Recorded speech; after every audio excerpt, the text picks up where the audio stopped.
Hello नमस्कार साथियों, सरकारी गुरुकुल पर आप सभी का स्वागत है।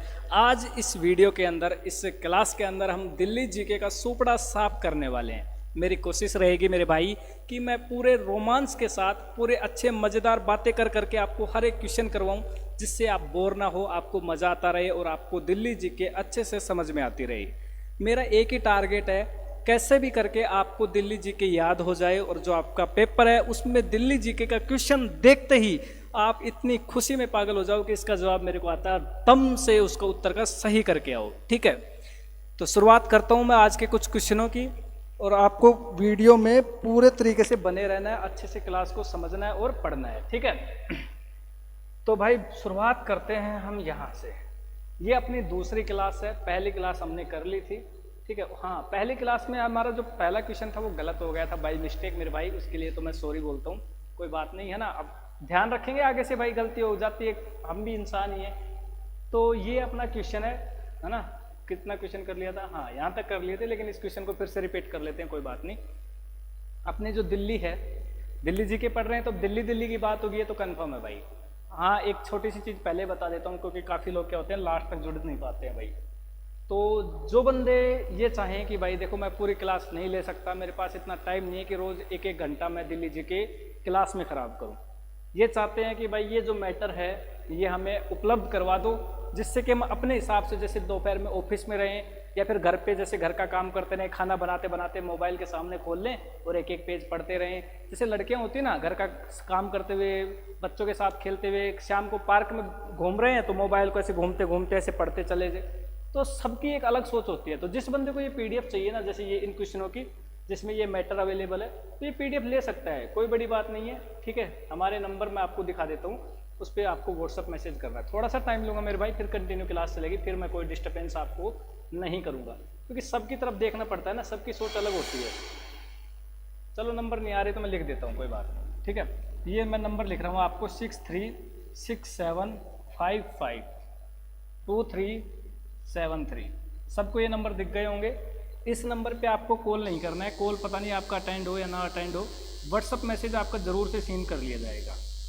व्हाट्सअप पे आपको होमगार्ड लिख के मैसेज कर देना है, और जो भी जानकारी होगी आपको फटाफट से हमारी टीम भेज देगी।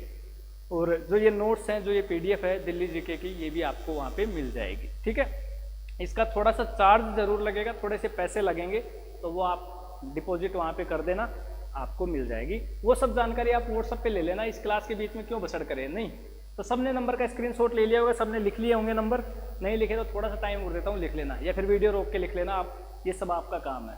ठीक है भाई, जिन्होंने नहीं, जो बंदे नहीं लिख पाए ना, वो बंदे क्या करना है, वीडियो को थोड़ा पीछे कर लेना और फिर इसमें आराम से लिख लेना। अब मैं करता हूँ आज क्लास स्टार्ट बिना किसी उसके दिक्कत के। तो भाई क्वेश्चन आ गया अपना जनगणना 2011, ये सब क्वेश्चन हमने पिछली क्लास में कर लिए थे। यहाँ से शुरुआत करेंगे आज के क्वेश्चनों की, और बढ़िया ज़बरदस्त तरीके से आपको समझाने की कोशिश करूँगा जितना मेरे से हो पाएगा। बाकी आपको ही समझना पड़ेगा, याद तो देखो आपको ही करना पड़ेगा, चाहे आप कितने भी क्लास से पढ़ लो। ठीक है, दिल्ली की राजकीय भाषा क्या है, बहुत ईजी क्वेश्चन है, और ये आपके पेपर में छपे बिल्कुल भी कोई गारंटी नहीं है, इतना ईजी क्वेश्चन है, और कोई गारंटी नहीं है कि ये क्वेश्चन छपे। अगर ये क्वेश्चन आ गया तो फिर समझो पेपर का लेवल बहुत ही हल्का आने वाला है। ठीक है, बाकी अभी हमें तो करवाना ही पड़ेगा ना सब कुछ ही। तो दिल्ली की जो राजकीय भाषा है वो मेरे भाई हिंदी आपकी राजकीय भाषा है दिल्ली की। तो बहुत ही हलवा क्वेश्चन है, बहुत ही चमचा क्वेश्चन है यार, इस क्वेश्चन पे तो कोई बात ही नहीं करने वाले। ठीक है, अगला क्वेश्चन देखते हैं। अगला क्वेश्चन आ गया, आज की रात मजा लीजिए। चलो क्वेश्चन, वह निश्चित अवधि, अवधि का मतलब होता है समय, टाइम, कितना समय हो गया। ठीक है, वह निश्चित, निश्चित का मतलब आप समझ गए होगे कि कंफर्म कर दिया जाए कि 5 दिन, ऐसे निश्चित। वह निश्चित अवधि जिसके अंतर्गत यदि कोई मंत्री विधानसभा का सदस्य नहीं बनता तो उस अवधि की समाप्ति पर उसका मंत्री पद निरस्त हो जाएगा। मतलब ये क्वेश्चन जो है आपको पता नहीं समझ में आया नहीं आया, मैं समझा दूं, चलो समझा देता हूं।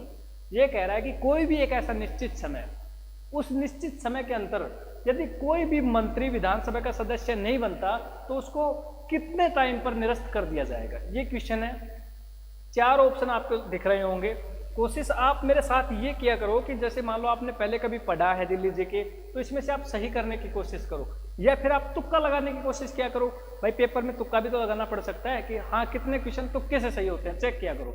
तो देखो 6 महीने की अवधि का टाइम होता है, ठीक है, 6 महीने की अवधि का टाइम होता है। तो इसका सही जवाब हो जाएगा ऑप्शन डी।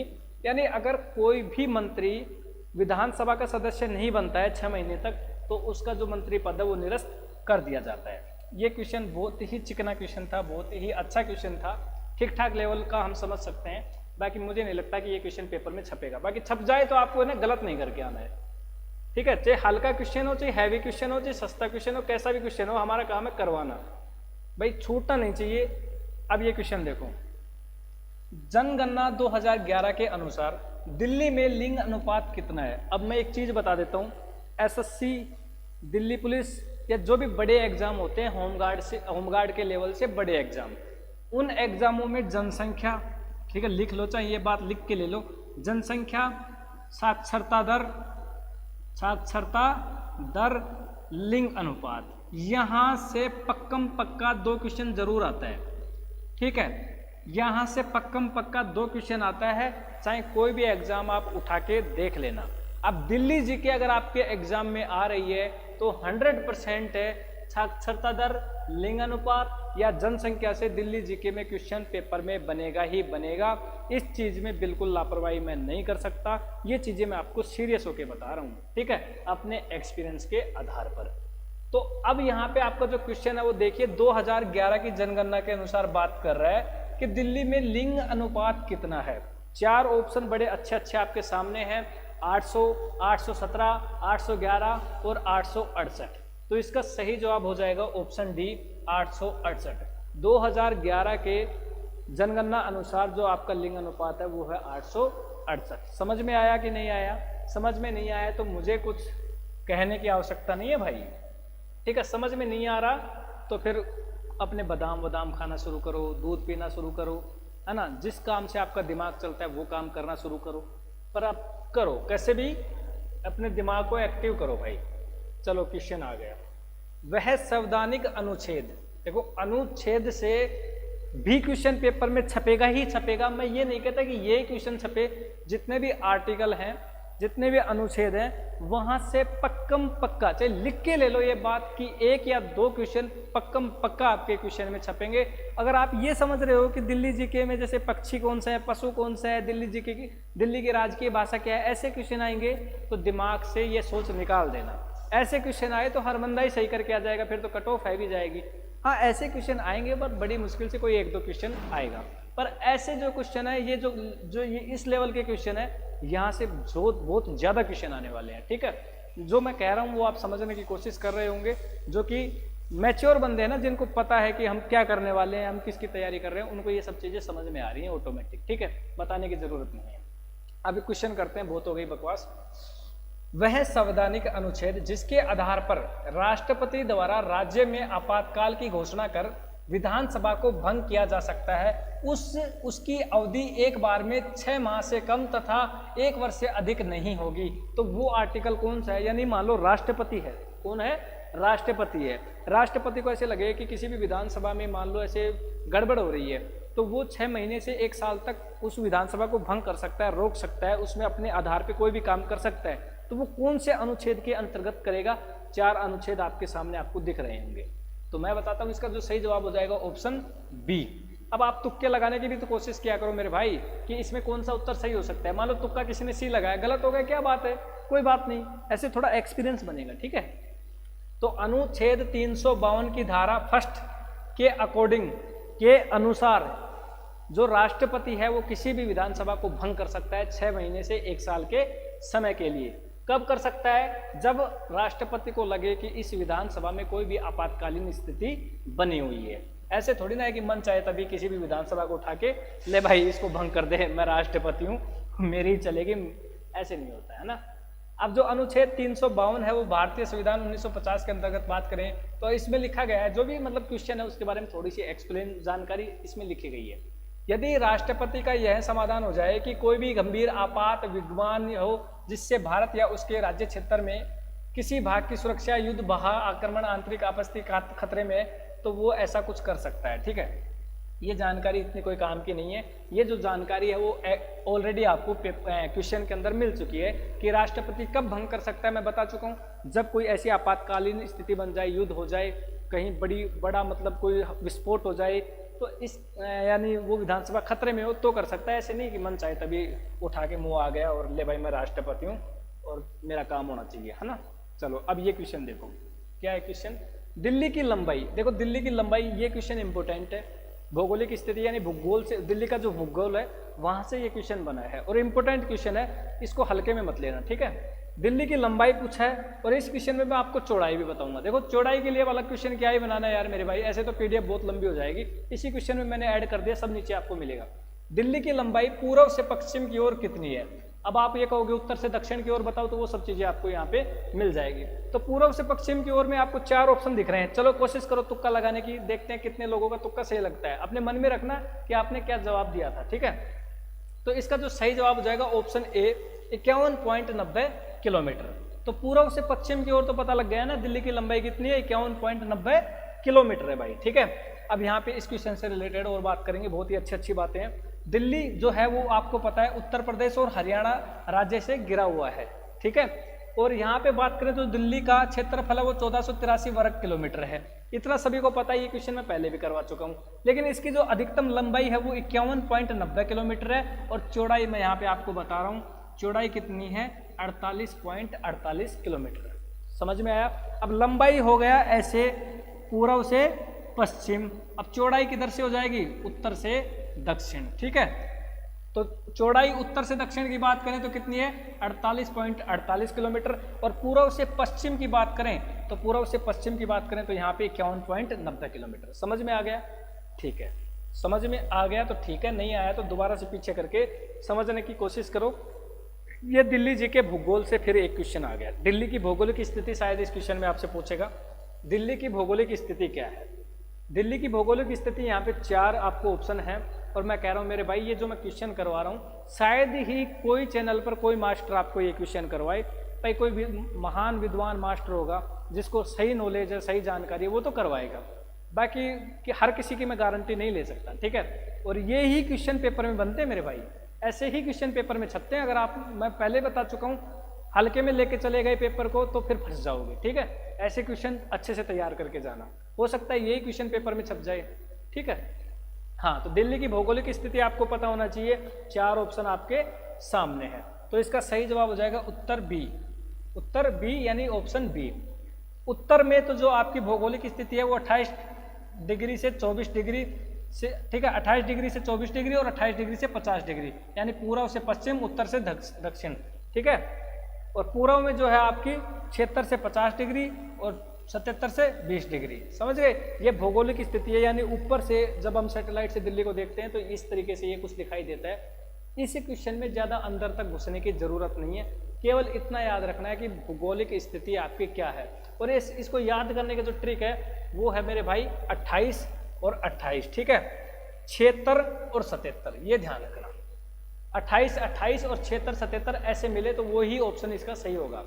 अब ये क्वेश्चन जो ऑप्शन है ना, मान लो 3 ऑप्शन बदल सकते हैं गलत वाले, लेकिन जो सही ऑप्शन है वो पेपर में ऐसे के ऐसे ही छपा मिलेगा। बस ये 28, 28, 76, 77 आपको याद रखना है। ठीक है भाई, समझ में आ गया होगा जो मैं बताने की कोशिश कर रहा हूँ। नहीं आया तो फिर आ जाएगा जब पेपर आपका होगा। ये क्वेश्चन आ गया। दिल्ली की लगभग कितनी प्रतिशत आबादी कृषि कार्यों में लगी हुई है।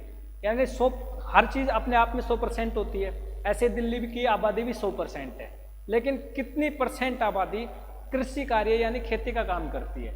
तो यहाँ पे इसका सही जवाब आपको बताना है। 4 ऑप्शन आपको बढ़िया से दिख रहे होंगे। ठीक है, तो इस क्वेश्चन में मेरे हिसाब से जो मेरे को, देखो इस क्वेश्चन में डाउट है भाई कौन सा उत्तर सही हो सकता है, लेकिन मेरे को लग रहा है कि जो 40% वाला ऑप्शन है ये आपका इस क्वेश्चन के अंदर सही उत्तर है। ठीक है, बाकी अभी देख लेंगे, अभी पता लग जाएगा। दूध का और दूध का दूध, पानी का पानी होने वाला है। ठीक है, देश की लगभग 64% जनसंख्या कृषि कार्य में लगी हुई है। ये कहाँ की बात कर रहा है, दिल्ली की नहीं बात कर रहा है, देश की बात कर रहा है। देश की लगभग 64% जो जनसंख्या है वो कृषि कार्य करती है तथा कुल राष्ट्रीय आय के लगभग 27.4% भाग के स्रोत के रूप में कृषि महत्वपूर्ण हो गई है। देश के कुल निर्यात में कृषि का योगदान 18% है। कृषि एक ऐसा आधार है जिसमें देश के 5.5 लाख से भी अधिक गांवों में निवास करने वाली 75% जनसंख्या प्रत्यक्ष या अप्रत्यक्ष रूप से आजीविका में कृषि कार्य करती है। मतलब दिल्ली जीके के अकॉर्डिंग बात करें आपके पेपर के हिसाब से तो लगभग मुझे नहीं लगता कि ये कोई जानकारी काम की है, लेकिन अब सब कुछ छापना पड़ता है ताकि ये जानकारी आपके कोई काम की नहीं है। ये देश के लेवल की है कि कितनी % जो अपना देश में आयात निर्यात होता है वो कितना कृषि पर डिपेंड है ना, सब चीज़ें हैं इसमें। बाकी ये कोई जानकारी आपके काम की नहीं है, बाकी काम की अगर लगे तो आप रख लेना भाई, कोई दिक्कत नहीं है। ये क्वेश्चन तो है भाई काम का, ये क्वेश्चन तो आपके काम का है। अरे ठीक है, ठीक। दिल्ली की भौगोलिक सीमा किससे जुड़ी है? दिल्ली की भौगोलिक सीमा किससे जुड़ी है? ये फिर वही क्वेश्चन आ गया, कहाँ से? दिल्ली के भूगोल से, कि दिल्ली की भौगोलिक सीमा किससे जुड़ी है। तो इसका सही जवाब हो जाएगा ऑप्शन बी, उत्तर पश्चिम तथा दक्षिण में हरियाणा एवं पूर्व में उत्तर प्रदेश। ठीक है, जो दिल्ली की भौगोलिक स्थिति है ना वो दक्षिण में तो हरियाणा से जुड़ी हुई है और पूर्व में उत्तर प्रदेश से जुड़े हुई है। ध्यान रखना, ये क्वेश्चन आपका पेपर में आ सकता है भाई। पेपर में ऐसे ही क्वेश्चन आएंगे जो अटपटे से लगते हैं, थोड़े घुमाने वाले लगते हैं, जिनके ऑप्शन ही ऐसे लगते हैं जिसमें पढ़ने में दिक्कत आई, ऐसे ही क्वेश्चन आएंगे। अब इसके बारे में तो मैं पहले बता चुका हूँ कि दिल्ली का जो टोटल एरिया है वो 1483 वर्ग किलोमीटर में है। समुद्र तल से 216 मीटर की ऊंचाई पर हरियाणा और उत्तर प्रदेश के साथ अपनी सीमा साझा करता है। ये सब चीजें मैं आपको बता चुका हूँ, ये बार बार बताने की कोई आवश्यकता नहीं है। ठीक है, हाँ ये क्वेश्चन आ गया ना, बढ़िया वाला क्वेश्चन है। दारा सिकोह में हिंदू एवं मुस्लिम धर्म की तुलना हुए किस पुस्तक की रचना की?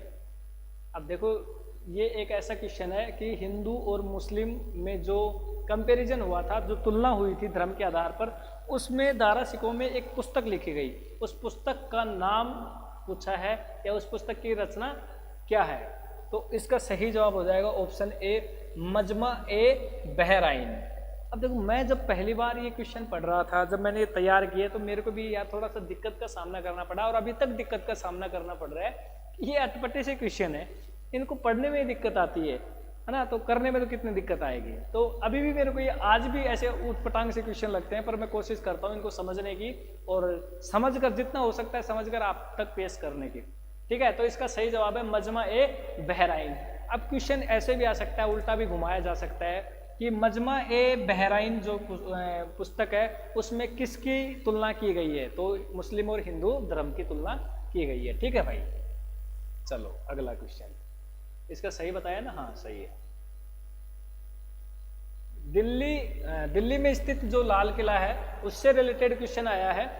दिल्ली में स्थित लाल किले में मोती मस्जिद का निर्माता कौन है? देखो आप लाल किले में घूमे होगे दिल्ली के अंदर, दिल्ली में लाल किला जो है उसके अंदर एक मोती मस्जिद है, मोती मस्जिद है और उसका निर्माता आपसे पूछा है।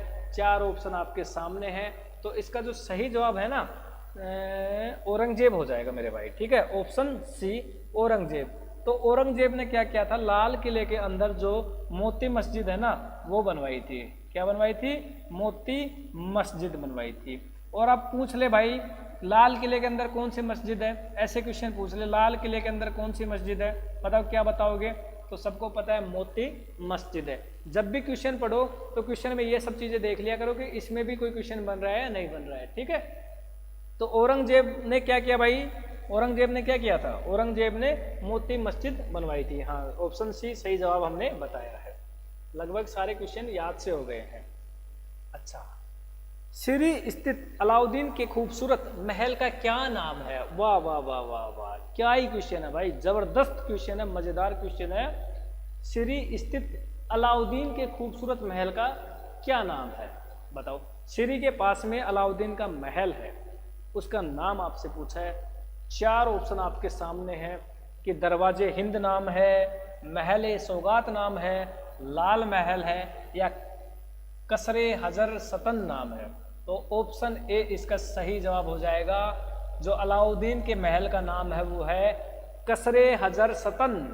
और मेरे भाई क्वेश्चन ऐसे पूछ ले, कसरे हजर सतन किसके महल का नाम है? तो आंख बंद करके अलाउद्दीन जहां भी दिखे उस पर टप्पा मार के आना है। चलो भाई अगला क्वेश्चन करते हैं।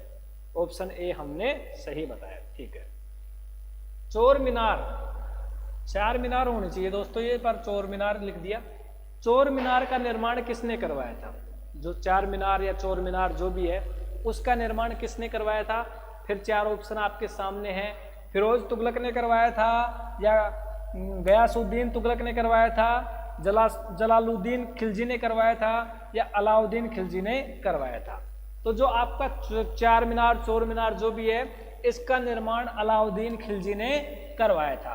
अब क्वेश्चन उल्टा घुमा के पूछ ले कि अलाउद्दीन खिलजी ने किसका निर्माण करवाया था? लाल gate, Lal Qila, India gate या फिर चोर मीनार, जो भी रख दे तो चोर मीनार पे आपको सही क्लिक करके आना है। ठीक है, तो ध्यान रखना कि जो आदमियों का नाम है ना, ये अलाउद्दीन खिलजी, जलालुद्दीन, गयासुद्दीन, इन्होंने कुछ ना कुछ करवाया था, इनके नाम से आपको पता होना चाहिए। उल्टा सुल्टा क्वेश्चन फिर जैसे भी आएगा आप सही करके आओगे। अब इस क्वेश्चन से रिलेटेड बात देखो, फिरोज शाह तुगलक ने फतूहात ए फिरोज शाही लिखी। अब देखो, अभी मैंने आपको बताया ना कि जो ये ऑप्शन है ना, ये इनमें कुछ ना कुछ छिपा होता है। जैसे अलाउद्दीन खिलजी ने क्या किया, करवाया चार मीनार का निर्माण। अभी फिरोज तुगलक है तो ये ऐसे तो है नहीं कि कोई काम का नहीं है, ये काम का है। फिरोज तुगलक ने क्या किया मेरे भाई, एक पुस्तक लिखी या फिर एक शाही लिखी, उसका नाम था फतूहात ए फिरोज। ध्यान रखना, ये नाम अपने दिमाग में बिठा लो। फतूहात ए फिरोज किसने लिखी? फिरोज तुगलक ने लिखी। याद कैसे रहेगा कि जैसे मान लो फतूहात ए फिरोज किसने लिखी, ऐसे याद आ जाए। तो इसमें ध्यान रखना फिरोज मिलेगा आपको, लास्ट में फिरोज मिलेगा, फिरोज से समझ जाना फिरोज तुगलक है। ठीक है, ये थोड़ा सा ट्रिक है याद करने की। चोर मीनार का निर्माण आपका 13वीं शताब्दी में दिल्ली के सुल्तान अलाउद्दीन खिलजी के शासनकाल में हुआ था। अलाउद्दीन खिलजी ने इसको बनवाया था। इसका निर्माण दिल्ली के प्रसिद्ध वास्तुकार अता उल मुल्क ने किया था। ठीक है, वास्तुकार का नाम याद रखना। जो भी आपका चार मीनार चोर मीनार है उसके वास्तुकार का नाम है, जो आर्किटेक्चर बोलते हैं। जैसे आज हम मकान बनाते हैं तो नक्शा नहीं बनवा के आते, तो उस टाइम पे जो आर्किटेक्चर था वो था आता उल मुल्क। अता उल मुल्क, ये नाम भी ऐसे हैं भाई, मजे मजे हैं। और यहाँ इसकी बात करें तो जो ये मीनार है आपकी वो लाल मिट्टी से बनी हुई है और इसकी ऊंचाई लगभग 40 मीटर है। ठीक है, अब क्वेश्चन यहाँ पे क्या क्या बन रहा है, चोर मीनार की ऊंचाई कितनी है? 40 मीटर है। चोर मीनार किससे बनी है? लाल मिट्टी से बनी है। चोर मीनार बनाने में आर्किटेक्चर या फिर जो उस्ताद है वो कौन था? अता उल मुल्क था। ठीक है, फिरोज शाह तुगलक ने कौन सी लिखी? नहीं भी पता हो, पेपर में याद ना आए तो चार ऑप्शन दिखेंगे, जिस ऑप्शन के आगे फिरोज लगाओ वही उसका सही ऑप्शन हो जाएगा। और चोर मीनार का निर्माण कब हुआ था? 13वीं शताब्दी के अंदर। बताओ, एक ही क्वेश्चन में कितनी सारी जानकारियां आपको मिल गई। चलो अगला क्वेश्चन, ये आ गया, बहुत ही अच्छा क्वेश्चन है। खैरुल मंजिल मस्जिद का निर्माण किसके शासनकाल में हुआ था? दिल्ली सल्तनत से जुड़े मोस्ट क्वेश्चन है ये, जो कि आपके पेपर में छप सकते हैं। खैरुल मस्जिद यानी खैरुल मस्जिद जो आपकी दिल्ली में है, उसका निर्माण किसके शासनकाल में हुआ था? चार ऑप्शन फटाफट से देखिए। जो आपके राजा अकबर थे, ठीक है, जो आपके राजा अकबर थे उसके शासनकाल में जो खैरुल मस्जिद है उसका निर्माण हुआ था। अब राजा अकबर के शासनकाल में किस मस्जिद का निर्माण हुआ था? तो आपको फटाफट से याद आना चाहिए खैरुल मस्जिद। उल्टा सुल्टा कैसे भी क्वेश्चन आए गलत नहीं करके आना है। ठीक है, चलो अगला क्वेश्चन, ये आ गया। मदरसा हौज खास का निर्माण किसने करवाया था? मदरसा हौज खास का निर्माण किसने करवाया था? हौज खास का मतलब सभी को पता है, जिसमें पानी इकट्ठा किया जाता है। ठीक है, मदरसा हौज खास का निर्माण किसने करवाया था? चार ऑप्शन है। फिरोज तुगलक, देखो फिरोज तुगलक बार बार रिपोर्ट हो रहा है। फिरोज तुगलक ने एक पुस्तक लिखी थी और उसमें तुगलक जो भी नाम हो बस उस पुस्तक के आगे फिरोज लिखा मिलेगा, वही उसका सही जवाब हो जाएगा। ठीक है, ये एक मतलब याद करने की कोई जरूरत नहीं है, बस ट्रिक है, जिस ऑप्शन के आगे फिरोज मिले वही सही उत्तर हो जाएगा। ठीक है, अलाउद्दीन खिलजी ने मैंने आपको बताया कि चोर मीनार का जो आपका निर्माण करवाया था। ठीक है, अब यहाँ पे इसमें चार ऑप्शन आपको दिख रहे हैं और आपको बताना है कि मदरसा हौज खास का निर्माण किसने करवाया था। तो जो मदरसा हौज खास है अलाउद्दीन खिलजी ने ही करवाया था। ठीक है भाई, अलाउद्दीन खिलजी उस समय का सही मुख्यमंत्री था, हम कह सकते हैं सही मुख्यमंत्री था उस टाइम पे, जिसने इतना सारा विकास करवाया था दिल्ली के अंदर। और हौज खास की खासियत जान लीजिए आप। हौज खास जो है वो अलाउद्दीन खिलजी के शासनकाल में 12वीं शताब्दी में बनवा था। कौन सी शताब्दी में? 12वीं शताब्दी में बना था। और हौज खास जो है इसके परिसर में एक झील भी है भाई। हौज खास जो है उसके परिसर में एक झील है और हौज ए अलाई के नाम से इसे जाना जाता है। अब क्वेश्चन क्या बन सकता है, देखो क्वेश्चन बन सकता है होज ए अलाई के नाम से किसे जाना जाता है, होज ए अलाई के नाम से किसे जाना जाता है, तो ध्यान रखना होज खास, किसको, होज खास। अलाउद्दीन खिलजी ने 12वीं शताब्दी में इसका निर्माण करवाया था। और थोड़ी सी बात करें तो इस किले को उस समय का एक मकबरे, मदरसों, मस्जिदों और मंडपों के साथ बनवाया गया था। ठीक है, जब भी बना था ना ये, तो उसमें मकबरे भी थे, मदरसे भी थे, मस्जिद भी थे, मंडप भी थे, सभी मतलब कोशिश की थी होज खास में सभी धर्मों को एक साथ रखा जाए, उसने ये कोशिश की थी और उसे एक आधुनिक संरचना के साथ डिजाइन किया गया था।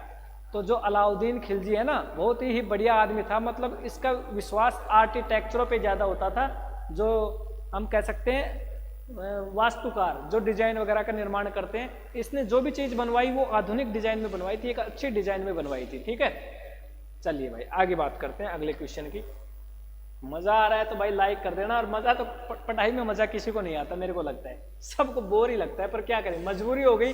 मैं कहता हूँ किसी की मजबूरी ना हो ना पढ़ने की, तो कोई पढ़ के खुश नहीं है, कोई भी पढ़ के खुश नहीं है, कोई 1-2% बंदा हो सकता है जो पढ़ने में इंटरेस्ट रखता हो, बाकी सब मजबूरी में पढ़ते हैं। रिजर्व बैंक ऑफ इंडिया की स्थापना कब हुई, RBI इसको कहते हैं। ठीक है, reserve bank of India, RBI की स्थापना कब हुई, तो रिजर्व बैंक ऑफ इंडिया जो RBI है उसकी स्थापना 1 अप्रैल 1935 को हुई थी। ठीक है, कब हुई थी, 1 अप्रैल 1935 को, ध्यान रखना ये तारीख, 1 अप्रैल 1935 को RBI की स्थापना हुई थी। इसके बाद में इससे RBI से रिलेटेड जो भी जानकारी है वो पढ़ लेते हैं। प्रथम विश्व युद्ध हुआ, उसके बाद में आर्थिक परेशानियां आने लगी। विश्व युद्ध में भाई खर्चा भी तो आता है, तो आर्थिक परेशानियां मतलब पैसों के रिलेटेड परेशानियां, तो उनसे निपटने के लिए, उनसे सुलझने के लिए 1 अप्रैल 1935 को क्या कर दिया गया, एक बैंक बना दिया गया जिसका नाम रखा गया भारतीय रिजर्व बैंक, और उसकी स्थापना कर दी गई। बैंक की स्थापना 1926 के royal commission on Indian currency and finance की सिफारिशों के आधार पर की गई थी। जब भी RBI को स्थापित किया गया तो किसके आधार पर किया गया था, कि इंडियन करेंसी यानी इंडियन की जो मुद्रा है उसके आधार पर, और जो फाइनेंस की सिफारिशें हैं, जो फाइनेंस करती है उसके आधार पर की गई थी, जिसे हिल्टन यंग कमीशन के नाम से जाना जाता है। हिल्टन यंग कमीशन, ये चीज दिमाग में बैठा लेना, बार बार क्वेश्चन आता है, हिल्टन यंग कमीशन ये क्या है। हिल्टन यंग कमीशन के आधार पर RBI की स्थापना की गई थी, केवल इतना ही याद रखना है पेपर के लेवल के आधार पर। ठीक है, चलो अगले क्वेश्चन की ओर बढ़ते हैं, अगले क्वेश्चन की ओर बढ़ते हैं। दिल्ली में गांवों की संख्या कितनी है, तो दिल्ली में गांवों की संख्या 112 है भाई, कितनी है, 112 है, कोई खास क्वेश्चन नहीं है, ऐसे क्वेश्चन बहुत कम आते हैं, आ जाए तो सही करके आना है। तो दिल्ली में जो टोटल गांव है वो तो है 357, देखो दिल्ली में टोटल गांव है 357, जिसमें 80 गांवों का क्या किया जा चुका है, शहरीकरण किया जा चुका है, जिनको शहर से जोड़ दिया गया है। दिल्ली में एक ऐसा भी गांव है, ठीक है, एक ऐसा अनूठा गांव है जिसके अनूठी शान और खासियत के लिए काफ़ी फेमस है। दिल्ली में एक ऐसा गांव है जिसकी शान और जो सुंदरता है वो काफ़ी अलग है, इसके लिए वो फेमस भी है, और यह गांव होज खास विलेज के नाम से प्रसिद्ध है। होज खास, याद आया होज खास, पिछला क्वेश्चन क्या था, अलाउद्दीन खिलजी ने 12वीं शताब्दी में होज खास का निर्माण करवाया था। ठीक है, और इसको है ना दिल्ली का सबसे अमीर गांव कहा जाता है, जो सबसे ज्यादा पैसे वाले हैं ना वो भी होज खास में ही है। तो अब एक बात समझ गए होंगे कि होज खास से तो एक क्वेश्चन बनेगा ही बनेगा भाई, होज खास से एक प्रश्न आपके पेपर में बनेगा ही बनेगा, तो बिल्कुल भी यहाँ पे आपको ढिलाई नहीं बरतनी है। ठीक है, चलो दिल्ली का सबसे अमीर गांव कौन सा है मेरे प्यारे साथियों, होज खास है। कौन सा है, होज खास। दिल्ली में रेडियो प्रसारण कब प्रारंभ हुआ, यानी सबसे पहले दिल्ली में रेडियो प्रसारण कब प्रारंभ हुआ, तो 4 ऑप्शन आपके सामने हैं। पहला ऑप्शन है ए, 1936 में ही हुआ था। ठीक है, ऑप्शन ए इसका सही जवाब हो जाएगा। 1936 में सबसे पहले रेडियो प्रसारण शुरू हुआ था। और देखो जो रेडियो प्रसारण शुरू हुआ था ना आपका, इसकी शुरुआत 1927 ईस्वी में हो गई थी, लेकिन 1957 में इसका नाम बदलकर आकाशवाणी कर दिया गया। जैसे ही आप FM रेडियो ऑन करते हैं तो सबसे पहले आपको एक मधुर महिला की आवाज सुनने को मिलती है, आकाशवाणी में आपका स्वागत है। ठीक है ठीक है भाई, तो ये चीज ध्यान रखना आप। फिर आ गया क्वेश्चन जबरदस्त, दिल्ली का एक पृथक उच्च न्यायालय कब अस्तित्व में आया?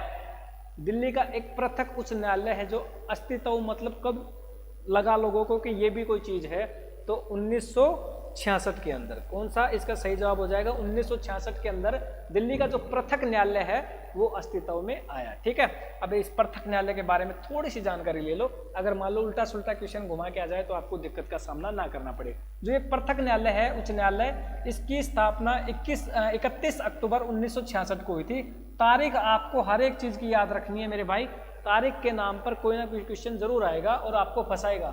दिल्ली उच्च न्यायालय की स्थापना कब हुई थी? 31 अक्टूबर 1966 को हुई थी। शुरुआत में लाहौर स्थित उच्च न्यायालय, लाहौर कहाँ पे है? पाकिस्तान में है। लाहौर स्थित उच्च न्यायालय जिसकी स्थापना 21 मार्च 1919 को एक पेटेंट पत्र द्वारा की गई थी, तत्कालीन पंजाब और दिल्ली प्रांतों पर अधिकार क्षेत्र रखता था। ये पुरानी चीजें हैं। 21 मार्च 1919 को एक पेटेंट पत्र के आधार पर भी न्यायालय की स्थापना की गई थी। वो कहाँ पे? लाहौर के अंदर की गई थी। जो वो इतना बड़ा न्यायालय था, लाहौर से जो आपका पंजाब है और जो दिल्ली है उस पर निगरानी रखता था, लेकिन जब अलग अलग हो गया सारा काम तो एक दूसरा न्यायालय बना दिया गया 31 अक्टूबर 1966 को। फिर उसने दिल्ली पर नजर रखना शुरू किया गया। ठीक है। लास्ट में एक क्वेश्चन आपसे पूछता जाऊंगा, वो आपको बताना है। अरे क्लिक हो जा, ठीक है भाई, बस हट जा, हट गया। दिल्ली में दूरदर्शन का पहला प्रसारण किस वर्ष में प्रारंभ हुआ? दूरदर्शन का मतलब समझ गए, जो आप टेलीविजन देखते हो जिसमें पहला चैनल, टेलीविजन में डीडी नेशनल जो चैनल आपने देखा होगा, लगभग मेरे हिसाब से वही पहला चैनल है। बाकी भाई और भी हो सकता है, अभी पता लग जाएगा।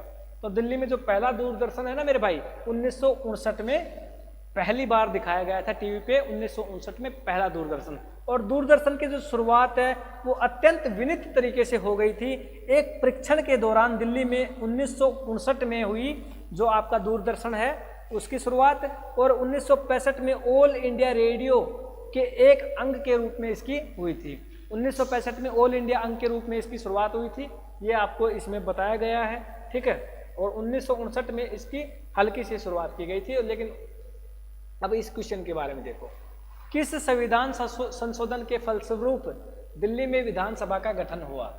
यानी दिल्ली में पहली बार जब विधानसभा का गठन हुआ तो किस संविधान संशोधन के तहत हुआ?